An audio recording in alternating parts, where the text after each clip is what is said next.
শাস্ত্র জ্ঞান যদি আপনার ভক্তি না আসে, বিশ্বাস না আসে, তাহলে আপনার নরকে গমন কিভাবে? খালি নরকে গেলেই নরক হয় না, আপনি ইহকালে আপনার নরকে গমন হয়।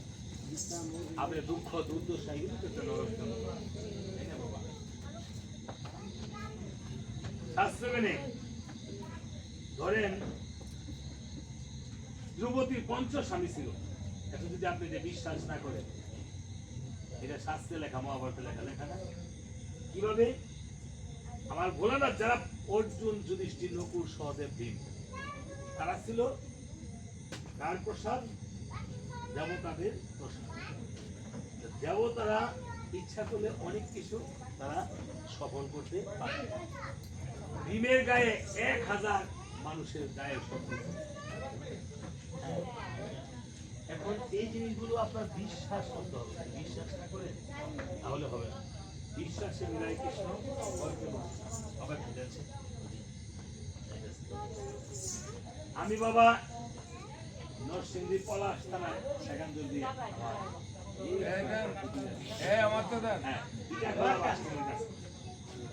আমি গুড়াশাল গার্লস স্কুলে শিক্ষকতা করি। আর এই যে পশ্চিম কিশোর মানিকনগর তারপরে কদিন আগে সেখানগুলো আস্মিতা গোপীনাথ বাড়িতে তো অধিবাস কীর্তন করে গেছে। পটিয়া দিতে অনেক সময় আসি, তাই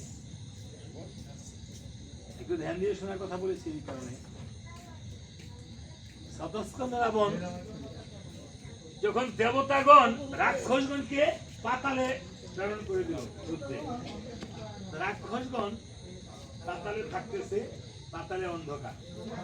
রাক্ষসদের রাজা মাল্যরাজ কি হলো সোমালি, পত্নী সোমালি রাজা মাল্যরাজ, তাদের ঘরে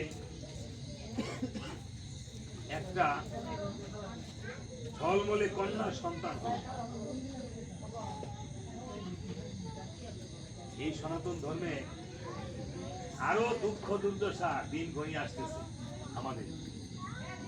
হ্যাঁ, এখানে কীর্তনের মধ্যে আসিতেছে আর চলিতেছে, চলিতেছে দুঃখ, আসিতেছে আরো দুঃখ, বুঝলেন না? এই যে কীর্তন বাড়ছে, কিন্তু আমাদের ভক্তির সংখ্যা বাড়ে নাই। হ্যাঁ, দুঃখ কমে নাই। কেন কমবে? কীর্তন বাড়লে ঘরের লক্ষ্মীটা যখন, ঘরের ছেলে যখন আরেক সম্প্রদায়ের আরেক লোকে বা অন্য ধর্মের ভিন্ন ধর্মে চলে যায়, বলে আমি বাবার চিন্তা করে দাঁড়ায়, বলে দুঃখ পারে না, তাহলে লক্ষ্মী পূজা আমি করলাম, ঘরের লক্ষ্মীকে তো আমি শিখাতে পারলাম না। এই জন্য সকল কিছু পূজা পার্বণে আমি ঘরে আমার পরিবারের মধ্যে পূজাটা করতে হবে। যাক, তাদের এই মেয়েটা যে হলো, নাম হলো নিকষা। নিকষা কার মেয়ে? হ্যাঁ, সোমালি মাল্যরাজের মেয়ে। নিকষা যখন বয়স প্রাপ্ত হলো, অর্থাৎ 16 বছর বয়স, 16 বছরে মেয়েদেরকে বলা হয় ষোড়শী। এই ষোড়শী নিকষা জন্মলে রাক্ষস কন্যা। হ্যাঁ, দেবকন্যা, দেবতা, রাক্ষস আর মানুষ, নরগণ, দেবগণ, নাগগণ, মানুষ। আগের যুগে যখন বিয়ে শাদী করাইতো, দেখতো এই মেয়েরা দেবগণের না নরগণের না রাক্ষসগণের, দেখে করাইতো না, হাত দেখতে বলতো। এখন আর সেদিন নাই, এই জন্য দুঃখ করবে। মানুষ হলে আরে রূপ আছে, গুণ আছে, তাই না? মাতৃগুণ, পিতৃগুণ, শ্বশুরগুণ, মাতৃগুণ, পিতৃগুণ। রাক্ষসগণে, রাক্ষসগণে বিবাহ সাথে হলে কোনো সমস্যা নাই। দেবগণে, রাক্ষসগণে হতে হয় সমস্যা। নরগণে, দেবগণে হলেও সমস্যা নাই। নরগণে, দেবগণে, কিন্তু রাক্ষসগণে সাথে হলে সমস্যা, কিছু না কিছু সমস্যা। এই তোরা ফিরাইস না, এই না বড়, এই বাবা বাবু আপনার কথা বলেন। তখন নিকষা 10,000 নিশাচরীকে নিয়ে, নিশাচরীকে না রাত্রে যে পাহারা দেয়, রাতে তো কুকুরও পাহারা দেয়। নিশাচর কুকুরে আপনি খাওয়ায়া দেখবেন ঘেউ ঘেউ ঘেউ ঘেউ, আমরা ঠিক করে কুকুরটাও নাই ঘেউ ঘেউ। কুকুরে আপনি খাওয়াবেন, কুকুরে মনে করতেছে, তারপরে যখন ঘেউ ঘেউ করে জুতা দিয়া ঝাড়ু দিয়া পিঠায় হিলাতে, তারপর কুকুরে ঘেউ ঘেউ করে। সকাল হলে দেখবেন হয়তো কোনো চোর আসছিল, এই জন্য কুকুরে ঘেউ ঘেউ করছে। আমাদের ধর্ম আমরা কীর্তন যারা কুত্তার মতন ঘেউ ঘেউ করি। কি আপনার শরীর থেকে, আপনার সংসার থেকে চুরি হয়ে যাচ্ছে। কি চুরি হয়ে যাচ্ছে? সময় চুরি হয়ে যাচ্ছে। এই চুরির লেগে আমরা কীর্তন যারা পাঠকরা এই কুত্তার লাইন ঘেউ ঘেউ করি, তো আমাদের ঘেউ ঘেউ কেউ শোনে না। আপনার বাড়ি পোষা কুকুরটা যেমন ঘেউ ঘেউ করে, আপনার বাড়িতে চোর আসলে তারপর আপনি বলেন যে তার জন্য ঘুমাইতে পারি না, বাইরে বাইর করে কুকুরে লাঠি দিয়ে পিটাই পিটাইনি, তারপরে সে ঘেউ ঘেউ করে। কেন? সে আপনার পোষা কুকুর। ঠিক এই সমাজে কীর্তনিয়া বায়েন গায়েন যারা আছেন তাদেরকে ভাবতে হয় হরিজ্ঞান। শাস্ত্রে বলেছে অজ্ঞানের ধ্যান জ্ঞান কীর্তনিয়া সদা হরি। হ্যাঁ, যারা ওয়াজ করে কেউ করে না বাবা, পরে বুঝায়, কিন্তু দেখবেন ওয়াজের মধ্যে মানুষ নাই বসা চাই পাচ্ছেন। ওই টানে তো আমি দেখছি যে বুঝে যেন জাল মুড়ি বেছে, জিলাপি বেছে, মুরালি বেছে, এন্দা মানছে অভাব নেই বাবা। হ্যাঁ, আমাদের আমি কিছুদিন আগে এক বাড়িতে গান করতে গেছিলাম। শুধু বাড়ি এমন নয়, শিল্পপতি, কুটিপতি নয়, মা শিল্পপতি। ধরেন মাধবী কার্তিক দাস শিল্পপতি না? হ্যাঁ, যার টাকায় 2টা ব্যাংক চলে মা, কিন্তু ঘরে শান্তি নেই, শান্তি নেই মা। আরেক বাড়িতে গেছি শিল্পপতি, তারা আইসা হাত কাঁপতেছে, পাও কাঁপতেছে, হ্যাঁ বলতেছে কি জানি কি তাদের একটা অভাব। কি অভাব? মনের শান্তি অভাব। এই শান্তি পৃথিবীতে একমাত্র পাওয়া যায় সেই ভক্তি পথ অনুসরণ করে। যে ধর্মেরই হোক, সেই ভক্তি পথ অনুসরণ না করলে এই শান্তি আসবে না। অট্টালিকায় 10 টাকা থাকে, শান্তি থাকে। তাই আমাদের গেউ গেউটা একটু শুনেন, কুকুরের মতো বলছে 10,000 নিশাচরীকে নিয়ে ওই যে কি পর্বত, নীলগিরি পর্বত।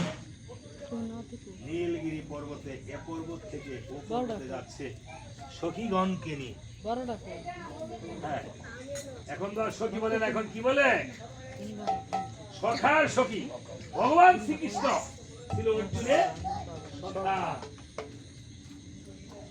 আর সখী ছিল, হ্যাঁ সীতার সখী ছিল, তাই না? আমার রাধার সখী ছিল। তারা সখীর জন্য মৃত্যুবরণ করতে পারতো, সখার জন্য। হ্যাঁ, ভগবান শ্রীকৃষ্ণ নিজে অর্জুনের যে আর এখন আমরা বন্ধুর জন্য কি করি?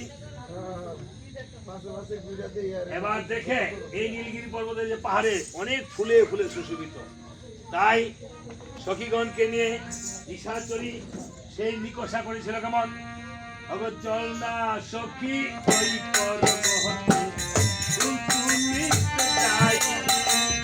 চল না সখী ওই পর্বতে,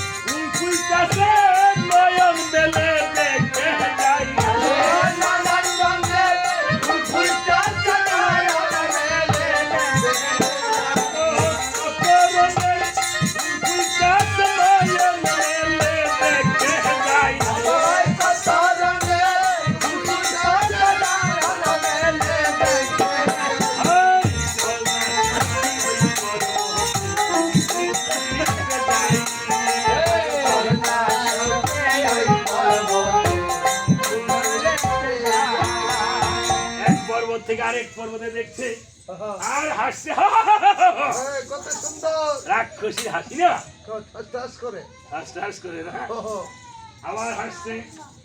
হ্যাঁ এই এই সখী চল হ্যাঁ। আরে ওই পর্বতে ওই যে এইটা আরো সুন্দর। হ্যাঁ ওই ফুলটা আরো সুন্দর তাই না দেখেছেন রাক্ষসের ফুল আছে আবার গুরুর ফুল আছে শনিদেবের ফুল আছে এক এক দেবতা এক এক ফুলে তুষ্ট দুষ্ট।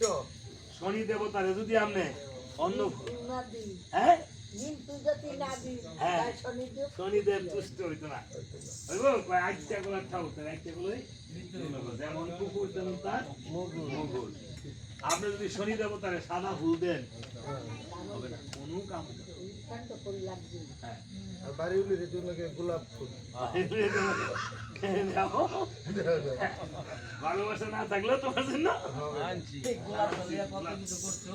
হ্যাঁ তো যাক এই জন্য ফুলের না গোলাপকে সকল ফুলের রানী কুইন অফ রোজ বলেছে আপনি দৃষ্টি করে যায় যে ওই নীলগিরি পর্বতে তখনই সূর্যদেব জলমল করে উদিত হচ্ছে। সূর্যদেব যখন সকালে উঠে তখন মনোরূপা একটা আকর্ষণ হয় তাই না? ডিমের কুসুম্বা আকৃতি তাই না বলছে না ফুলের আরেক নাম কুসুম তাই না কাজী নজরুল ইসলাম কবিতা লিখছে আমি হব সকালবেলার পাখি সবার আগে কুসুম বাগে উঠবো আমি সূর্যি মামা জাগার আগে উঠবো আমি জেগে হয়নি সকাল ঘুমে এখন মা বলবেন রেগে। বলবো আমি আলসে মেয়ে ঘুমিয়ে তুমি থাকো হয়নি সকাল তাই বলে কি সকাল হবে না হ্যাঁ আমরা যদি না জাগি মা কেমনে সকাল হবে হবে। তোমার ছেলে উঠলে গোমা রাত হবে তবে পড়ছেন না কবিতাটা অনেক 10টা বাজে ঘুমোতে দেখেছেন অনেকে পান নাই মনে হয় এগুলি থাকবে কেন এখন তো আছে আম পাতা জোড়া জোড়া মারবো সাবুক সরবো গুড়া ওরে বুবু সরে ধরা আসছে আমার পাগলা গুড়া কেমেছে সাবুক সরে মেরেছে হ্যাঁ গুড়ারে কেমনে নির্যাতন করুন যাই দিয়েছে সকালে উঠার সেই কবিতা এখন নেই অসৎ সঙ্গ ত্যাগ করো আলস্য তুষে রাখো ভিক্ষুর সতীনিষ্ঠ ঈশ্বরকে বন্দনা করো উগ্র ভাব ভালো নয় হ্যাঁ? ঊর্ধ্বমুখে পথ চলিও না রাজস্বরীকে বলেছিল না বাবা হ্যাঁ এগুলি পড়ায় নাই আমি শিক্ষকতা করি বাবা হ্যাঁ আমি যে স্কুলে শিক্ষকতা করি প্রাইমারিও আছে 3,500 শিক্ষার্থী কলেজ পর্যন্ত কিন্তু সেগুলি অনেক সময় পাই না খুঁজে এই জিনিসগুলো সেই নীতি বাক্যগুলো এই বদলায় গেছে কাপড়। যাক এবার এই সূর্যদেব যখন নিকষাকে দেখলো সূর্যদেবের নিকষাকে দেখে হ্যাঁ মনে একটু সেই কাম ভাব জাগ্রত নিকষাকে বলছে কেগো তুমি তুমি ভূত না প্রেত না দেবতা না দানব না পিশাচী হ্যাঁ, নিকষা বললো আমি ভূত নই প্রেত নই দানব নয়। দানবও নই, আমি পিশাচী রাক্ষস। বলছে তুমি যেই হও আমি তোমার সাথে প্রেম আলিঙ্গন করি বলছে না না সূর্যদেব আরে তুমি হলে দেবতা আর আমি হলে রাক্ষসী রাক্ষসে এবং দেবতায় কখনো মিলন হতে পারে না। পারে না যদি হয় তাহলে সেখানে হ্যাঁ বিপদ ঘটে। বিপদ ঘটে বিপর্যস্ত হয় সূর্যদেব তখন বলপূর্বক ধরে যখন আলিঙ্গন করে হ্যাঁ, নিকষা বলল বাহ সূর্যদেব তুমি দেবতা হয়েও পিশাচী লঙ্ঘন করেছো আমি তোমাকে ছাড়বো না না সূর্যদেব বলল অবনিকষা আমি তোমাকে এই বর প্রদান করিলাম এখন থেকে 10 দণ্ড পরে তোমার গর্ভে একটি পুত্র সন্তান হবে সেই পুত্র হবে গোটা বিশ্ব ব্রহ্মাণ্ডের সবচেয়ে বড় বীর। বীর। পৃথিবীর সমস্ত এমনকি ব্রহ্মা বিষ্ণু শিব সকল ইতিজীব সবাই মিলে যদি তার সাথে যুদ্ধ করে তার সাথে কেউ পারবে না। সূর্যদেব এই পৃথিবীতে কিন্তু সকল শক্তির আধার হলো সূর্য যা বিজ্ঞানীরা বলেছে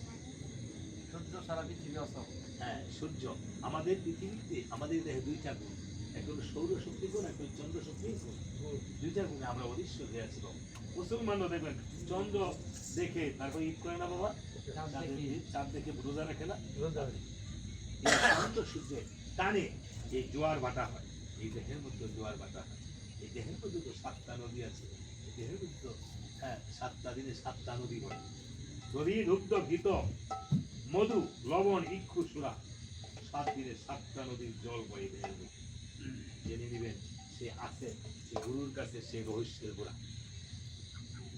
হ্যাঁ, যেদিন সুরা নদীর জল বয় সেদিন যদি সেই নদীতে স্নান করেন, লালনে গান গেয়েছে না, আরে কি সন্ধানে যাই সেখানে মন, কি সন্ধানে যাই সেখানে মনের মানুষ যেখানে, সন্ধানে যাই সেখানে রহস্যের সন্ধানে যাই সেখানে মনের মানুষ যেখানে। আধার ঘরে জ্বলছে বাতি, আধার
নদীগুলো পার হতে হয়। নিকষাকে যখন বলল তুমি একটি বীর সন্তানের জন্ম হবে দণ্ডদণ্ড করে, দণ্ডদণ্ড কত সময় বাবা? সাধুগুরু বৈষ্ণব এখানে আমার তরিকা পন্থী বাবারও আছে অনেকে হয়তো। আপনাদের কাছে প্রশ্ন, প্রশ্ন না বাবা, এটা জানা রাখেন না। আমি কি প্রশ্ন করবো বা আমি কি জানবো? আমি আপনাদের চরণের দাস, আপনারা বলেন বান্দা। কত সময়ে এক দণ্ড হয়? বলছে আর এক দণ্ড না দেখিলে বাঁচে না জীবন। লালনে বলছিল যে এই অমাবস্যায় পূর্ণিমা হয়, শুভক্ষণ সেই যুগে উদয়। লালন বলে তার সে সময় করো দণ্ডে নিশানা, সময়ে গেলে সাধন হবে না। দেখেছেন নি? আরে জানো না মন খালি বিলে থাকে না মিন, জল শুকালে মিন কি মাছ। এই চোখের আরেক নাম মিন, ময় শিকারী মিন ও মিন, ময় দিকারী মিন ও মিন। মিন মানে মাছ। মাছ কি জল ছাড়া থাকতে পারে বাবা? থাকতে পারে বাবা? থাকতে পারে না। তাহলে জানো না মন খালে বিলে থাকে না মিন, জল শুকালে কি হবে তার বান্ধাল দিলে শুকনো মোহনা, সময় গেলে সাধন হবে না। দিন থাকিতে তিনের সাধন কেন করলে না? তিনটা কি? হ্যাঁ, এই তিনটা কি? তিনটা, হ্যাঁ যৌবন। দেখেছেন আমার বাবা বলে দিয়েছে। হ্যাঁ, তাহলে এই তিনের সাধন না করলে কি হবে না? আমাদের যত কিছু নামাজ পড়ি আর পূজা করি, যাই কিছু পড়ি, আমার কিছু হবে বাবা? এই তিনের সাধন না করলে। নামাজ পড়ে যদি কপালে সর ভালাই দিই, প্রতিদিন তসবিহ জপি, আমরা যেমন তসবিহ জপি, আমরা তো মালা জপি, তাই না? এবার জপতেছি জপমালা। কি হবে জপিলে মালা? কি হবে জপিলে তুলসীর মালা? আমি যদি নিজের দেহটাকে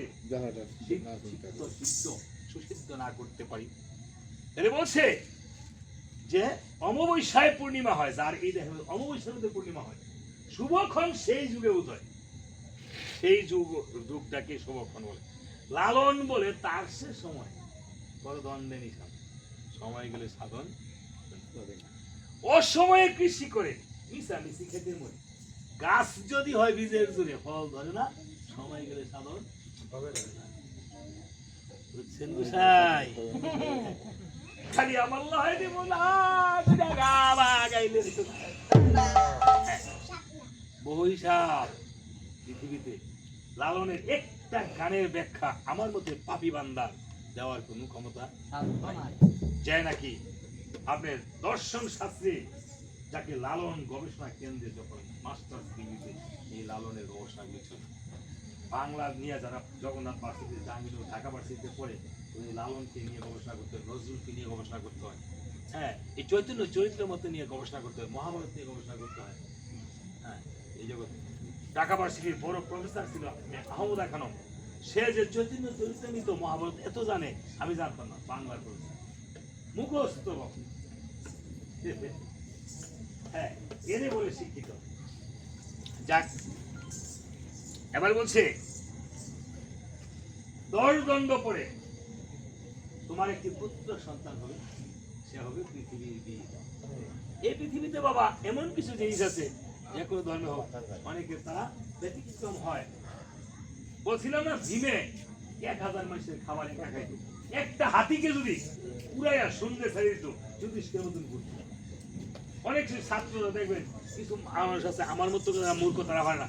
একজন দেখবেন একটা গান একবার শুনলে শিখে যায়, আর আমি আমার মতো সঞ্জিত মাস্টারে 1000 বার শুনলে তো হয় না। ব্যতিক্রম জিনিস আছে পৃথিবীতে, এটা আল্লাহ প্রদত্ত কিছু আছে।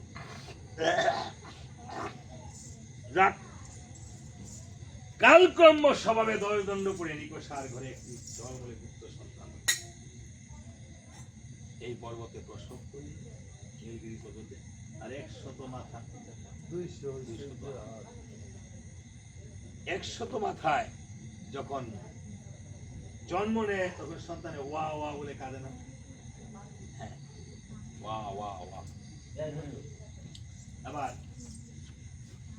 যখন কাঁদতেছে, মা খাবার দাও, দুগ্ধ দাও, দুগ্ধ দাও, মা দুগ্ধ দাও, যখন কাঁদছে, নিকষা ভাবে মনে মন রাক্ষসী মাতা, তো এই জগতে রাক্ষসী মাতা আছে, ডাস্টবিনে সন্তান ফালায় চলে যায়।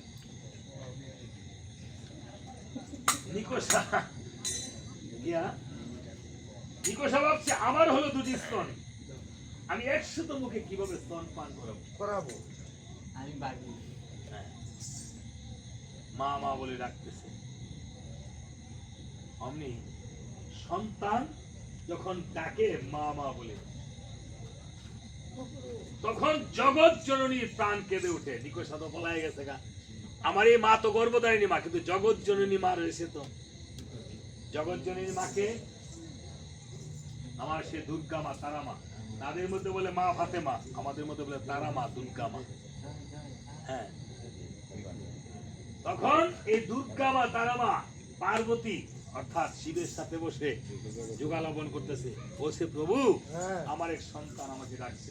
বলছে কে তোমাকে মর্ত দেবে ডাকছে, আর তুমি আমার এখান থেকে ছেড়ে যাবে? হ্যাঁ প্রভু, তুমি যে জানো না। ও প্রভু তুমি জানো না,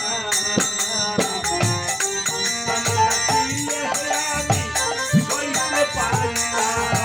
প্রভু তুমি জানো না,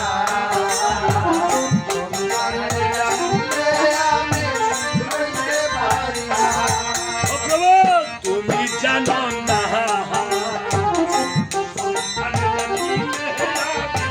সইতে পারি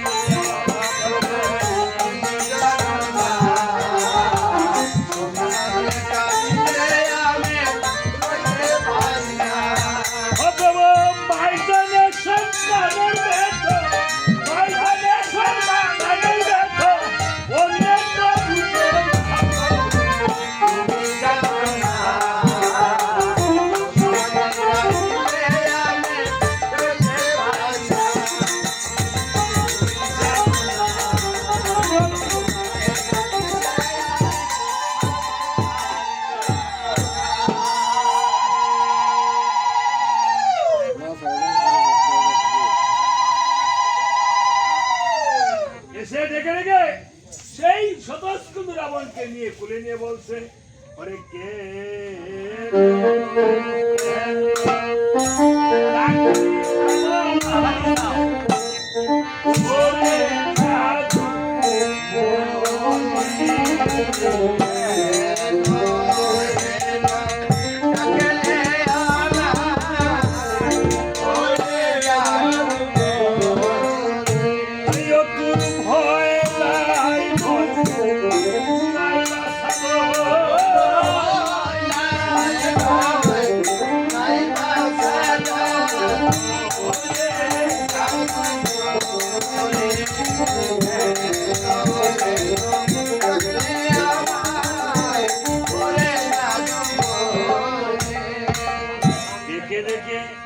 যখন কুলে নিয়েছে আমার জগৎ মা তারা দেবী, দুর্গা দেবী চাইলে কি না পারে মায়াতে 100 স্তন নিজের দেহ থেকে তৈরি করে, মায়া বলে যুগ বলে 100 জীবনে বিকৃত হয়ে গিয়েছে। বলেছে সদস্য রাবণ ঘুমিয়ে পড়েছে। ঘুমাতে ঘুমাতে যখন তারা মা আবার কৈলাসে চলে যাবে,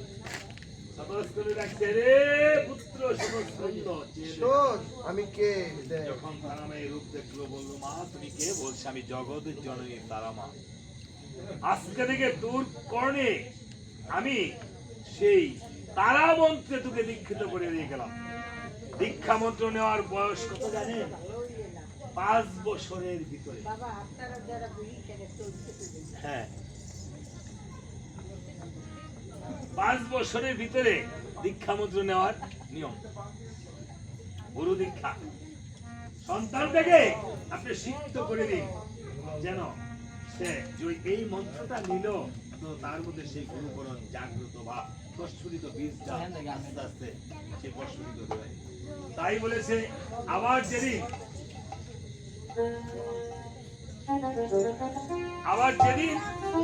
আবার এই রূপ দেখবি, সেদিন তোর জানবি মরণ।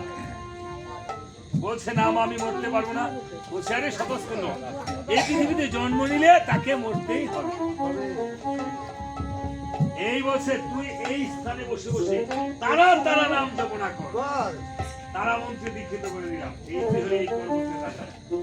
এই বলে তারা মন্ত্র সবাই আমরা একটু তারা তারা নাম জপনা করি। গান করবো না।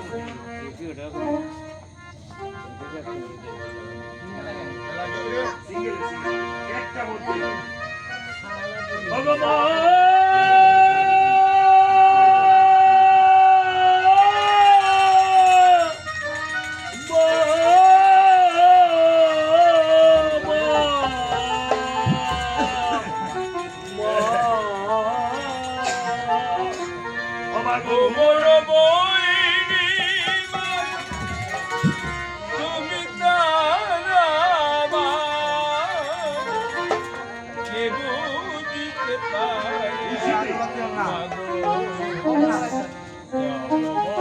একটা মাছ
যখন শতস্কন্দ রাবণের জন্ম করেছে আমি চললেন লক্ষণ বড় শত্রুঘ্নের কাছে গিয়ে বলছে লক্ষণ বড় ভাই আমি চলে এসেছি ভাই। কেন ঠাকুর দাদা 3 দিবসের সময় নিয়েছ, 1 দিবসে চলে এসেছো? বলছে ভাই আমার পাশা খেলা হলো না, এই জীবনে যা করেছি সবই আমার ভুল। কেন গুরু গো জীবনে যা